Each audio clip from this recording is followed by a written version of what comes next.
How Qatar got so rich so fast?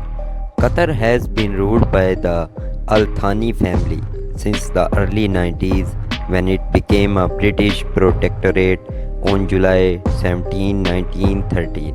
Sheikh Abdullah bin Qasim Al Thani, center left, became the ruler of Qatar. At the time, Qatar's primary industry was pearling and fishing.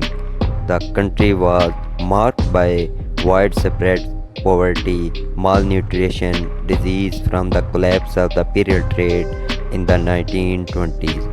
In 1939, oil was discovered at Dukhan. Development on the field was slow until 1949 because of the World War II. While the oil discovery was significant, it was nothing compared with the natural gas reserve found 30 years later. In 1951, Qatar produced 46 barrels of oil per day, amounting to 4.2 million in revenue. The discovery of offshore oil field and their development by Shell Led to an increase in Qatar production to 2 lakh 33,000 barrels per day. New revenue from oil export flooded the pocket of the ruling family, and Qatar became a slow modernization process. The country's first school, hospital, power plant, desalination plant, and telephone exchange all opened in 1950. Oil revenues steadily increased through the 1960s as the Al Thani family strengthened its grip on power by installing relatives in high government positions. Al Thani family members were granted extravagant allowance. Qatar gained its independence in 1971 after Great Britain announced that it was removing all of its military obligations east of the Suez Canal. On February 22, 1972, Khalifa bin Hamad deposed his father, Amar Ahmad bin Ali, who was hunting with his falcons in Iran. Khalifa bin Hamad cut the expenditure of the royal family and increased spending on social programs, housing, health, education, and pensions. In 1971, the world's largest natural gas field, the South Pars North Doom gas condensate field, was discovered off the coast of Qatar. Petroleum production was still running high at the time, so the field was not developed. Thanks to the North Field, Qatar has the largest natural gas reserve in the world. After Russia and Iran, Qatar reserve are estimated to be 896 trillion cubic feet.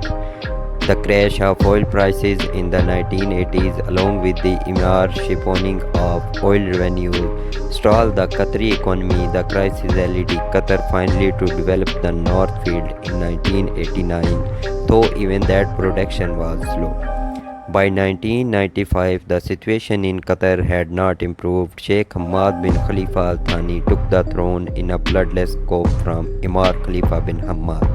While the Emir was in Switzerland, Sheikh Hamad set a whole new direction for the country.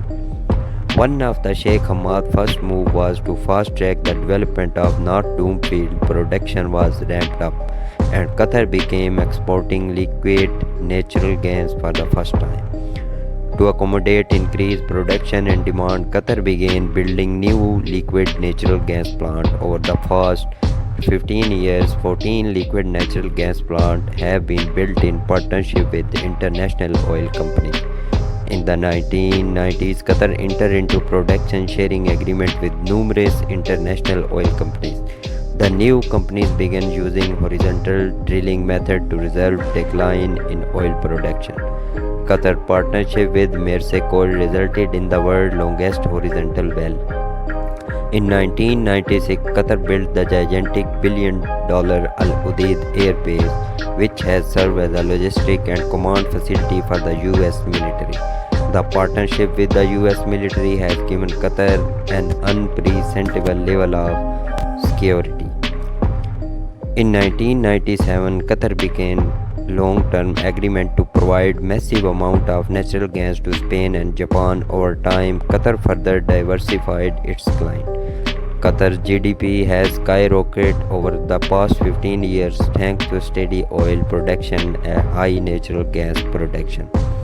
Hoping to avoid the degraded resources curse, Qatar has taken measures to diversify its economy. In 1980, the government built Education City, a massive campus that supports six American and two European universities, as well as research center. Qatar has amassed a sovereign wealth fund of 170 billion thanks to revenues from oil and natural gas. It has begun to invest it like a hedge fund.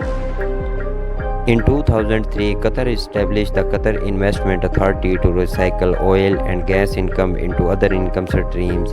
QYA has made big investment in Barclays Bank, Credit Suisse, Harrods, Porsche, Volkswagen, and a majority stake in the Paris Saint-Germain Society. Qatar has become one of the largest holders of real estate in London through the QYA. Qatar owns the Shard, Western European largest skyscraper, as well as the large part of the Canary Wharf and other part of the city. The Qatar Financial Center was built in 2005 to develop Qatar financial service industry. The country believes it can become a financial services leader for Gulf state thanks to its relative stability and large base of capital. In 2006, Qatar passed Indonesia to become the large exporter of liquid natural gas in the world and revenue from the oil. In 2010 December, Qatar was selected as host for the 2022 FIFA World Cup. Qatar promised to build 12 state-of-the-art stadiums that would employ cooling technology so players could escape the heat.